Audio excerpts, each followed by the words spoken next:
Hello and welcome to another episode of Pod of View, a program that gives you perspectives on issues of national concern in the country and across the world. Joining me on today's episode of the program, I have Anayo. Always a pleasure to have you. Thank you so much, Idris.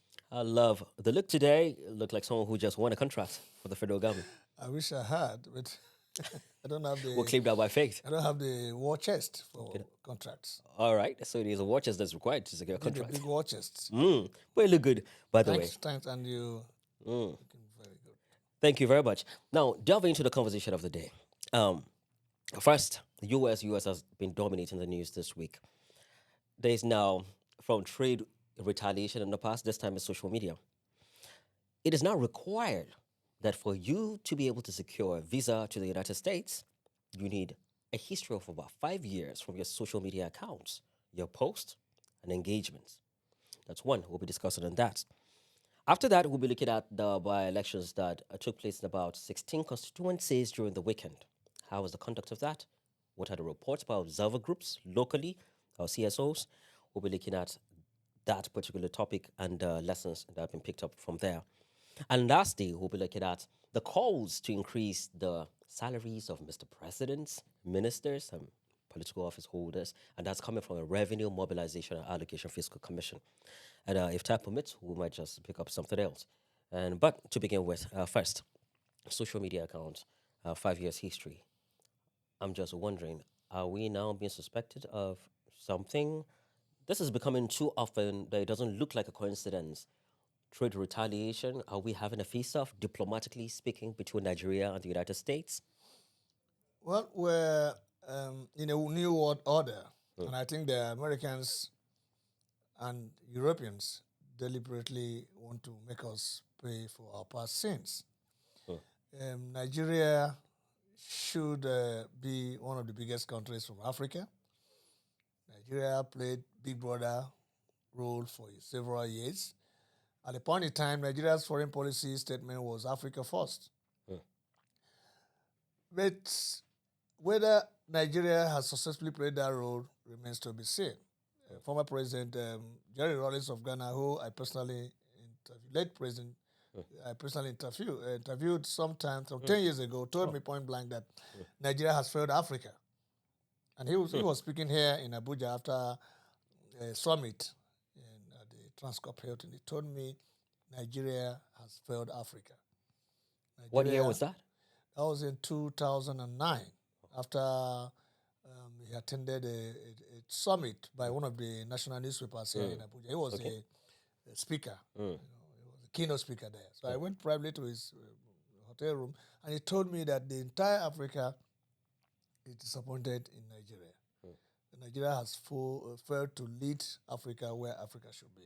I still remember that comment, and I as an interviewer, I was softened by that comment. That's by the way. How do the international community see us? They see us as a country whose leaders have not really led well in the past 20 years or more. We can forgive the military. They were there, they shot themselves into power. But from 1999, can we say that Nigeria has fared well politically? We have had leaders make unsalutary comments before and after elections, comments that could make people flinch. We have had comments like, well, this election is do or die. We have had comments like, well, the baboons and monkeys will soak in blood. We have had comments like, look, coming from our leaders. Yes. If you're an election observer coming from outside, if you don't do what you want, you go back in body bags. And this is documented by observers. And you think it means nothing? No, it means a lot to the international community. I would say these are just political rhetoric. So yes, so when they put you through this, I mean, does it mean that Americans can't, through the use of algorithms, know your social media history for 5 years? They can. If you're But that would be espionage. They'll be spying on no, us. they know how to get it. If you're a person of interest, and they want to have it, they can have it. Now, why do they want to put us through this difficult process of if you want to file for an application, visa application, you have to go social media 5 years. So 5 years. if my account is new, maybe just 2 years? Or what if you don't even have an account at all? My grandmother in the village wanted to go to the United States for Omugo, doesn't have a social media account. So is it mandatory? Is it I compulsory? said it's mandatory. Now, that is just because they want to make you feel that way. It is not good for us, but I can also say that they have every reason to do that.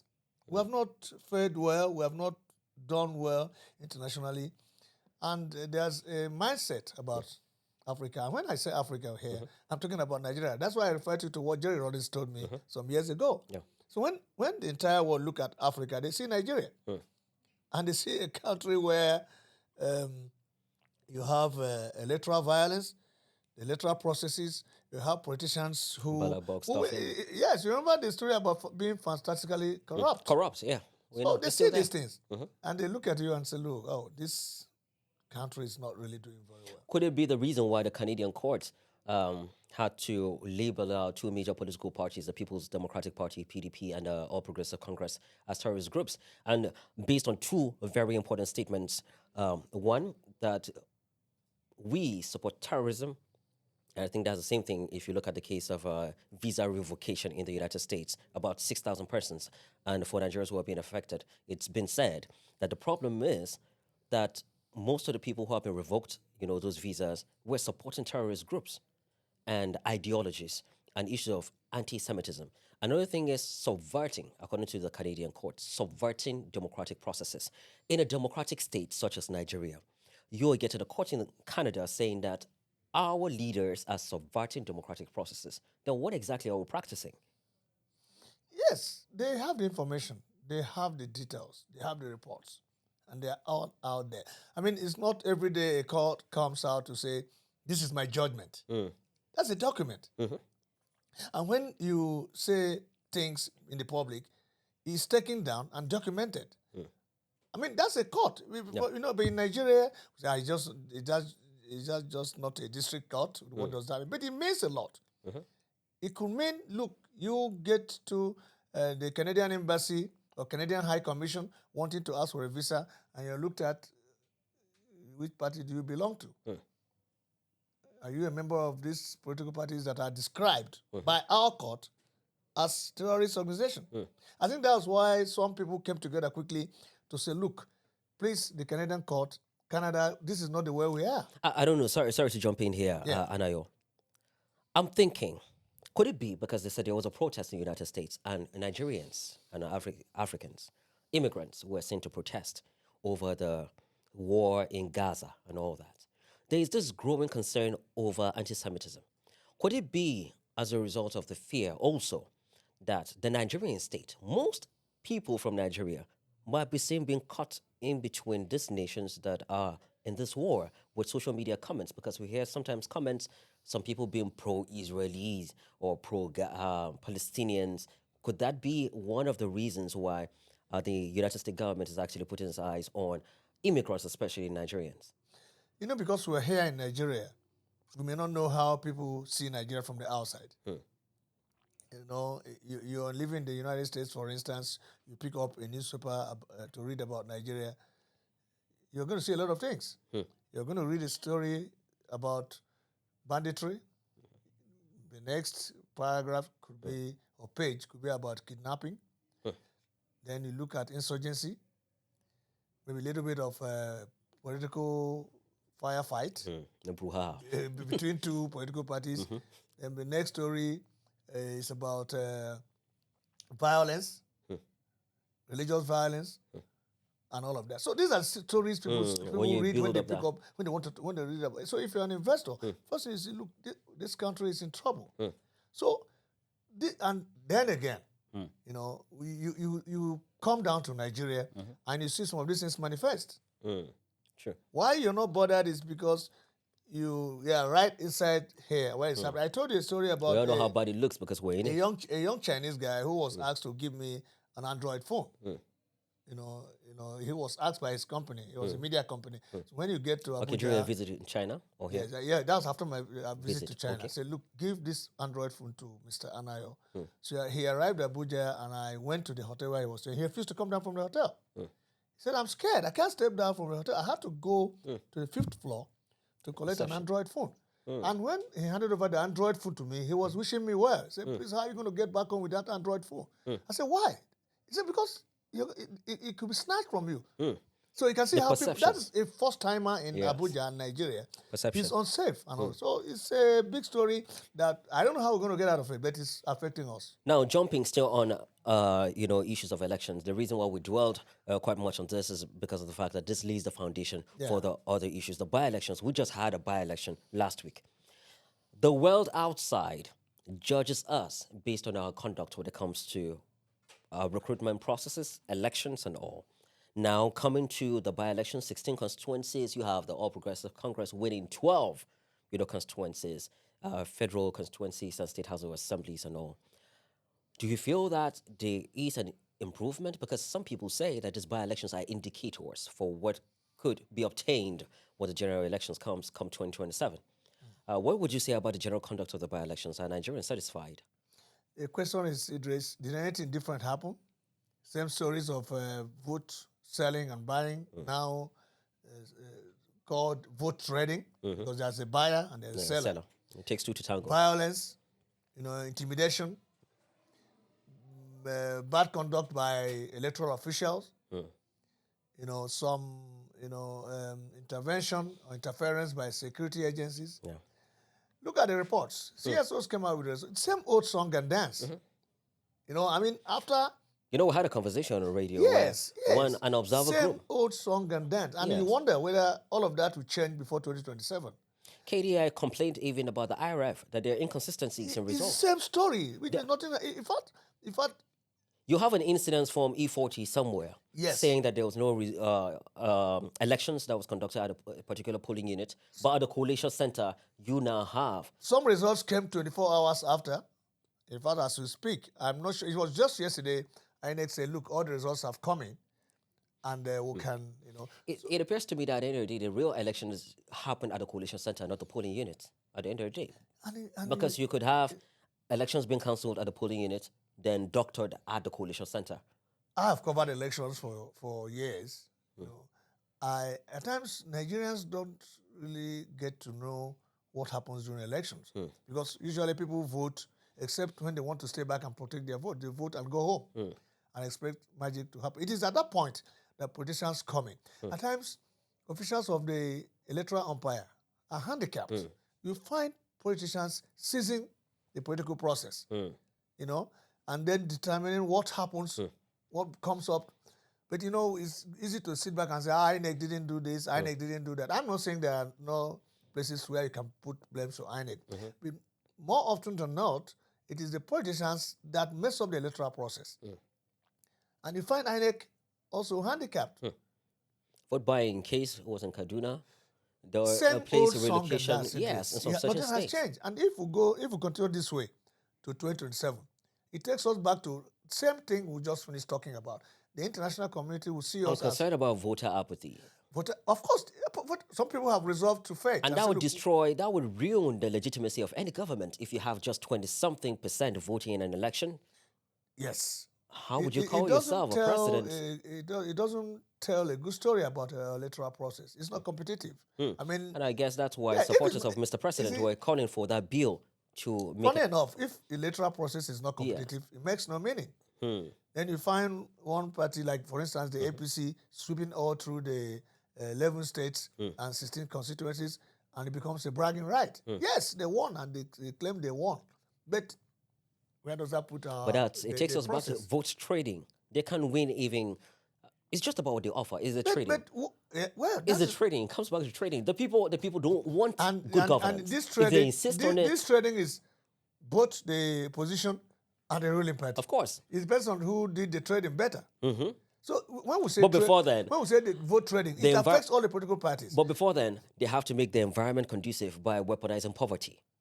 Well, that is what it looks like. And so that is why the Canadian court Can you said, remember look, last elections, scarcity of cash?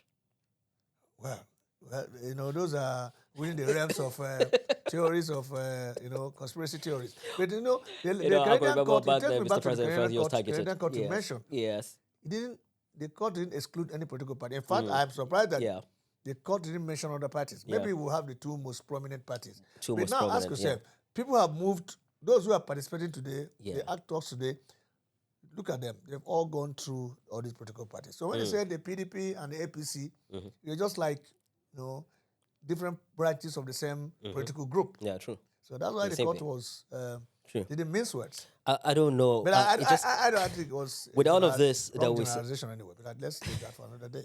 Okay, with all of this that we've said so far, it gets me really concerned over the fact that the Revenue Mobilization Allocation Fiscal Commission is calling for an increase in the salaries of this political office holders or public office holders. With all that we've said right now, they're saying that with reforms that have been introduced, the current salary of Mr. President is 1.5 million. For the ministers, it's 1 million. Nigerians, well, coming from the Revenue Mobilization Allocation Fiscal Commission, they said that that salary is a joke. Nigerians also think that raising this salary is a joke, especially coming from the ADC, the major opposition party now, a coalition of, members of different opposition parties coming together under the ADC are kicking against this, that there shouldn't be increase in the payment of the salaries of, the president and ministers and the vice president or public office holders. For you, we've seen inflation, necessitating the increment in salaries of, civil servants. Shouldn't also political office holders be paid good remuneration? Would we want them to pick up their hands and put their hands, dip them into the public office first before we'd understand that it's also important for them to have an increment in their own salaries? We've done that for civil servants. Why shouldn't the same thing be done to the politicians?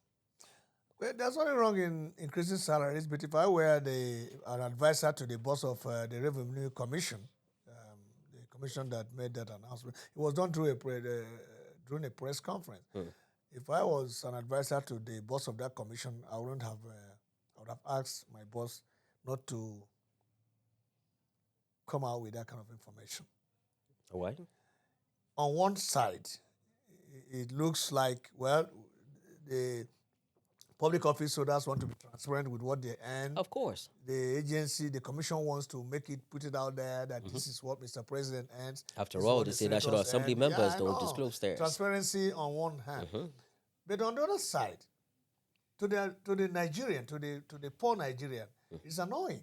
It could turn into something that's annoying. Because because they see these public office holders whose salaries are. It's about transparency, accountability. Yes, I understand. On one side, it's a good thing to do, to say this is what our public office holders earn.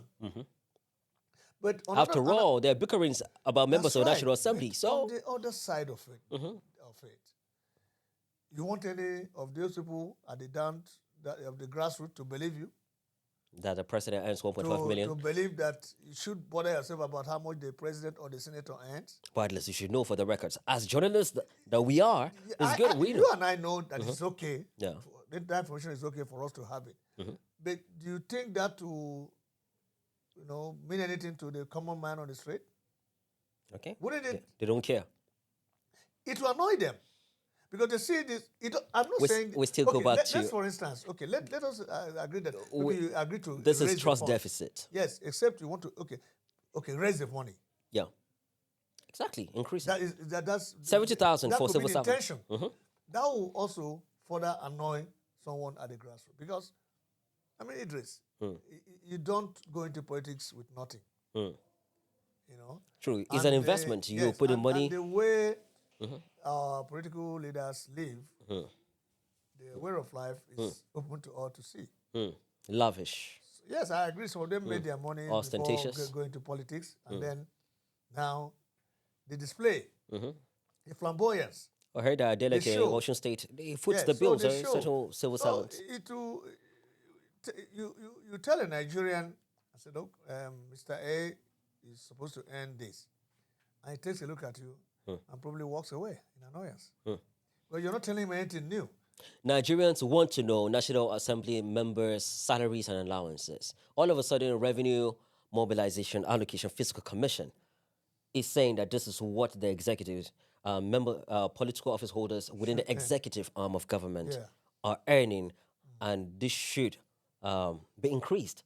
And Nigerians, you think, shouldn't be bothered about this, or it simply could be provocative. You got it right. Now, if you think that is going to sound palatable in the ears of Nigerians, you can say it openly, open a phone line, and get the reactions. I'm not saying Yeah, because yeah. I it know is the it, it, emotions it of it Nigerians is is trust palpable. deficit. Yeah, I trust tell you, deficit. some of these political leaders came into politics with their money, but that is not what resonates with the crowd. Just as we're wrapping up the conversation, because I know totally we're running out of time. The United States just released a report, and that's all tied to what's happening in the U.S. and also talking about the reality in the country at the moment with the upward review of the salaries for public office holders. They're saying that the 70,000, which is roughly about $49, has been eroded. The impact of it, the minimum wage that's been introduced by the federal government, has been eroded. And after all, a lot of people don't even get that because they're not civil servants. And most businesses in the country have less than 25 employees. So at the end of the day, whatever cushioning effects that the federal government was thinking was trying to introduce for this economic reforms is ineffective. That doesn't that justify also the reason why there should be increment for these public office holders because they're Nigerians also. The Now, US is saying that these reforms are not effective because of devaluation. yeah, but can we say Or should we increase the minimum wage? have we completed the minimum wage saga? I mean, have we completed have we answered all the questions concerning the minimum wage? I mean, around the country at the state level, can we say that is done yet? Before we can talk about whether that 70,000 naira per month is even enough. For states, I don't know what the situation is. State, their Yeah, excuse is that they so don't have there enough are funds. questions over the implementation of the There's lack of minimum wage. political will at the level of Yes. subnationals. If Clearly. if we can say nationalize it, some states can pay, but have we completed that? The question of whether 70,000 naira has become inconsequential, I mean, that's not that's known already. Even at the time it was introduced, I mean that's little or nothing. Whether it should be increased, that's what we should be talking about. Yeah. Let's increase the salaries of workers. Basically, I think that's what the US is Don't saying. um, emphasize the increasing of allowances of public office holders If because they will always come home happy. If the president devalues the currency and increases the salary, what happens to inflation? Well, I am not an economic expert, but I I know think the prices are good. You know the market woman in our communities. Yeah, it will be It will quite jack up the prices of commodities again. unpalatable. But what I'm saying is, Yes. we should be talking about how to better the lot of the masses. Yes, I'm not saying we should exclude those in public offices. But like I said, Yeah. public office holders will always get back from work looking happier than for whatever reasons. Yeah. But you won't find a public office holder looking very sad after work. But those who For are whatever perquisites they get from that position, we don't know the details of it. But we can save the story for another day. yes, But now, if you now say, look, these public office holders that are always happy, yeah. they're always happy, except when they're going in for elections and they're losing. Ordinarily, on an ordinary day, they are looking very happy. If you want to increase their salaries, yes, okay, but also consider those who welcome them when they come back. I mean, who are there, who they come back to during election. Yeah. Let's make it balance equation. Okay, wrapping it up on the conversation, I guess that will be a final call to action to authorities and government. Yeah, they should. We're not saying don't. I was hoping that maybe you say all the social intervention programs, safety nets, might just be the way out. That itself has there are challenges there. On who the beneficiaries, who gets what, where it should come from, and whether they are for political reasons or not. Is there anything that Nigerian government can do to ensure that safety nets can trickle down to the masses? That's the big question. Because all structures and channels politicized. are politicized. We've had people and hijacked. With making away with constituency items, monuments for constituency projects and others, and then making it personal property. Yeah. or maybe giving it out to people they feel can vote for them. Collect COVID-19 rice and put it in your own sack and put your poster on it. But, when there's time to come up with a list of your constituents, you bring everyone. But when it's time to distribute what you have got, you select those that are very close to you. So It's quite that is part unfortunate. of why the international community But there's sees hope, us. all right? There's still hope. There's what we call hoping against hope, but I don't think that's where we are now. We should be optimistic. Okay. We shouldn't be hoping against hope. Yes, we should be optimistic. Thank you so much, Anayo. Yes, Always an exciting moment here. thank you so much, For Idris. our dear viewers, thank you so much for being a part of this conversation. I've been your host, Idris, speaking with Anayo. I look forward to having you on our next episode of the program. Make sure to follow us on all of our social media handles, Instagram, YouTube. We'll be right there with very educative and informative content. Do have a lovely day.